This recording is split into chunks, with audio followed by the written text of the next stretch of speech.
Now, I'm gonna let you in on a little secret here. The hidden gem of Southeast Asia is not here. Bali is probably the most visited place in all of Southeast Asia, but there is a reason behind the madness, and I'm here to show you why you need to book your next ticket to Bali. My name is Christian LeBlanc, and I'm a travel vlogger from Canada. I've been making videos for the past 2 years across Southeast Asia, and I've probably spent about 3 months of it in Indonesia. Now, without further ado, let's hop into the video. Starting with number 10. Seminyak is probably the most developed part of Bali. Staying in an incredible villa just like you see here could literally cost you just as much as staying in a 4-star hotel in a Western country. Oh wow, this is... Oh my gosh. Here we are. How nice is this?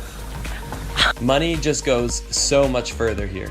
While I don't rank Seminyak high for the adventure factor, it definitely has a lot to offer if you're just looking to put your feet up, enjoy some luxury living. But one of the incredible things about Bali is the living cost is much more affordable. It is home to many resorts, incredible fine dining, and excellent nightlife.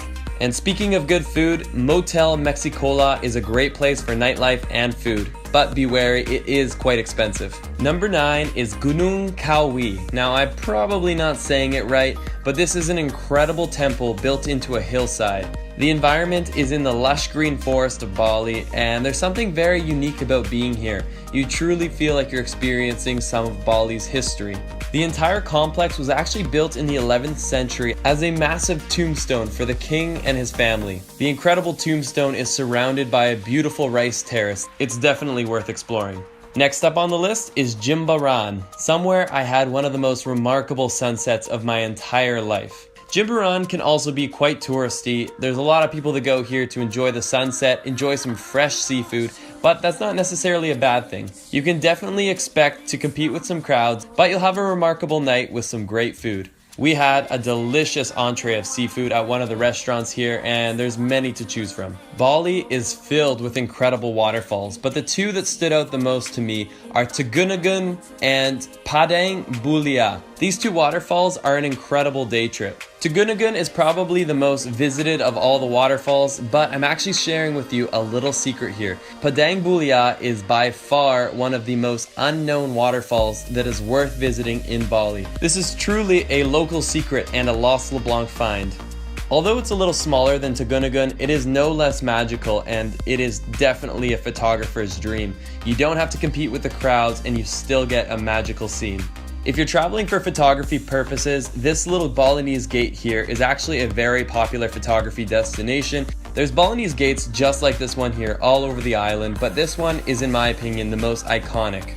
This gate here is actually kind of on the way back from Padang Bulia, so they can definitely be mixed into a day trip together. If you're looking for someone to show you around Bali, I highly recommend Bali Customized Tours. My friend Pancha has showed us around a couple of times, and he's the best tour guide I've ever had. Keeping on the theme of the Balinese jungle, we are now going into the depths. This is Ubud. Ubud is a really cool, kind of yogi, easygoing town that has a very unique Balinese culture to it. It's filled with local markets, coffee shops, incredible restaurants, high-end hotels, and even low-end hotels, so it fits all budgets. Ubud is pretty much a must-visit place if you're coming to Bali. It definitely is one of the more popular tourist attractions, so it does get busy. If you're looking for a fun day trip, one of the things you can do is the Ubud Monkey Jungle, although again, a bit of a tourist trap. It is quite fun to be able to see all these monkeys hanging out.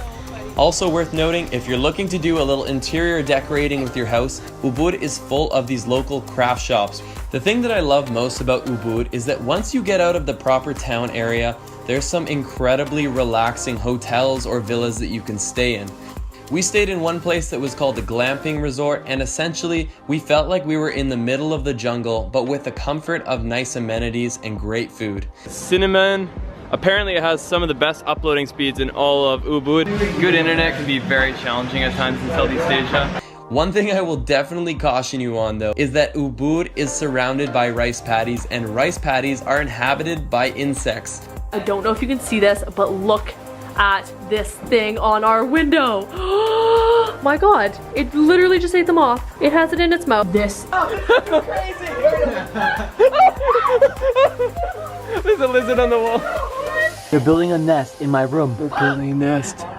As soon as night struck, there was a couple villas we stayed in where the open concept became our worst nightmare. Just make sure you're prepared because, you know, it might just bug some people. We are now halfway. Number 5 is actually a place that's not in Bali, but it's close enough I thought I would include it. These are the Gili Islands. I've visited countless islands in my life, and the Gilis are some of my favorite. There's simply nothing more laid back. There are no cars here, there is only pedal bikes. That basically gives you an idea of the pace on the island. Everything is very slow moving, everything is very relaxed, and you can stay in fairly nice accommodations to budget backpacker accommodations, basically the full spectrum, but definitely expect to spend more money on accommodation, on beer, and on food. Everything will be about twice the price, if not more. The Gilis actually had surprisingly great nightlife as well, which is something I wasn't counting on but definitely enjoyed. A lot of people will come here with the intention of staying a day or two and end up staying a full week. You can definitely find yourself getting in a bit of the nightlife routine. They actually have some snorkeling tours and they're only like $5 or $10. They're super affordable. You're on a boat for half the day, they give you a snorkel, goggles, and they even bring you to a place where you can get some food. Now that's pretty much where they make most of their money because there is a markup on the food, but it's totally worth the day trip. Even if the snorkeling was very mediocre at best, it's a great way to meet people and it often leads to a great night out. Of course, one of the main activities of being in the Gili Islands is simply sitting on a recliner chair and drinking a beer. The beer of choice in Indonesia is called the Bintang, and I must say it is some of my favorite beer. Now, the next on the list is Kuta, and Kuta is actually a place that has very mixed reviews. Depending on who you talk to, some people will say they loved it, some people will say they hated it. Tons of people come here to party, get cheap food, cheap drinks.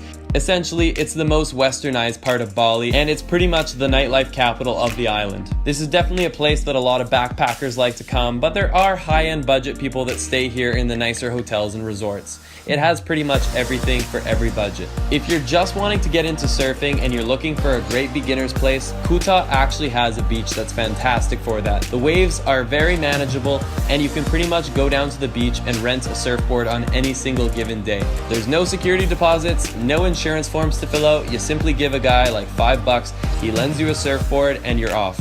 Now, if you're one of those people that need your Starbucks fix, you won't have a hard time finding one in Kuta because it has everything from Starbucks, McDonald's, and pretty much every other popular restaurant chain. Similar to Seminyak, I give it about a 0 on the adventure scale, but if you're just looking to chill out, enjoy an affordable cost of living from accommodation to food, then Kuta could be your place.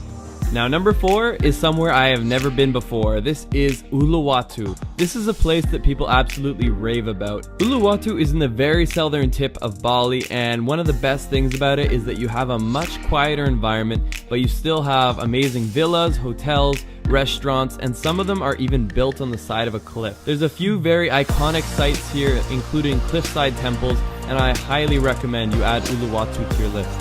The footage you see here is not Uluwatu, but it gives you a bit of a feel for the area. I will be going to Uluwatu first thing when I go back to Bali in like 2 weeks.